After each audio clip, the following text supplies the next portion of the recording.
नमस्कार दोस्तों, आज के इस वीडियो में हम बात करने वाले हैं ह्यूमन इम्यूनोडिफिशियेंसी वायरस अर्थात एचआईवी के बारे में। अगर आपको एचआईवी का संक्रमण होता है तो धीरे धीरे समय के साथ साथ आपके रोग से लड़ने की क्षमता घटने लगती है और एचआईवी का संक्रमण अपने आखिरी स्टेज में एड्स अर्थात एक्वायर्ड इम्यूनोडिफिशियेंसी सिंड्रोम का रूप ले लेता है। इस दौरान आपका शरीर इतना ज़्यादा कमज़ोर होता है कि छोटी से छोटी बीमारियां भी घातक साबित होती हैं। एचआईवी का विषाणु आपके शरीर में किसी संक्रमित व्यक्ति के द्वारा हुए unprotected sexual contact, blood transfusion या फिर किसी प्रेग्नेंट मदर से उसकी संतान में भी हो सकता है। एचआईवी का विषाणु आपकी सफ़ेद रक्त कणिकाओं अर्थात डब्ल्यूबीसी को संक्रमित करता है और उसे धीरे धीरे मारने लगता है। इस बीमारी में मुख्य रूप से हेल्पर टी सेल्स कोशिकाएं संक्रमित होती हैं। एचआईवी हेल्पर टी सेल्स के अंदर बहुत ज़्यादा मात्रा में अपनी कॉपीज बनाने लगता है। आपने जैसे देखा होगा, फ़ोटोकॉपी की मशीन एक ही पेज के बहुत सारे स्वरूप बना देती है, वही कार्य यहाँ पर हेल्पर टी सेल्स में भी होता है।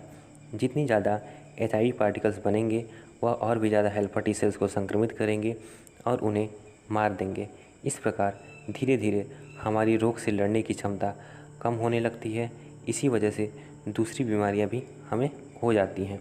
इस स्टेज को ही हम एड्स कहते हैं। एचआईवी से एड्स तक होने में लगभग 2 से 10 साल का समय लगता है। इस दौरान आपका दिमाग भी क्षतिग्रस्त हो सकता है। निमोनिया, ट्यूबरकुलोसिस, डायरिया और कैंसर जैसे खतरनाक बीमारी भी आपको हो सकती है। दिन प्रतिदिन आपका वज़न घटने लगेगा, आप अपने आप को कमज़ोर महसूस करेंगे। और दोस्तों, इसमें एक चीज़ ध्यान रखने वाली बात है कि अलग अलग व्यक्तियों में अलग अलग लक्षण देखने को मिलते हैं। तो हमारे पास एक सवाल आता है कि क्या एचआईवी अथवा एड्स का इलाज पूरी तरीके से संभव है? तो आइए दोस्तों, इसका जवाब जानने का हम प्रयास करते हैं। दोस्तों, इतिहास गवाह है कि कुछ ऐसे व्यक्ति हुए हैं जिन्हें एचआईवी का संक्रमण होने के बाद भी वह पूरी तरह से स्वस्थ हो गए हैं। एक व्यक्ति ऐसे थे जिनको कैंसर का इलाज करवाते समय एचआईवी उनका सही हो गया, जिससे कि वह पूरी तरीके से स्वस्थ हो गए।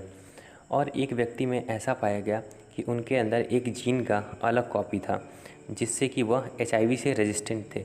इसका मतलब यह है कि उनको कभी भी एचआईवी हो नहीं सकता है। तो दोस्तों, ये तो 2 एक्सेप्शंस हैं। हालांकि इसके अलावा डॉक्टर्स एंटी रेट्रोवायरल दवाओं को चलाते हैं।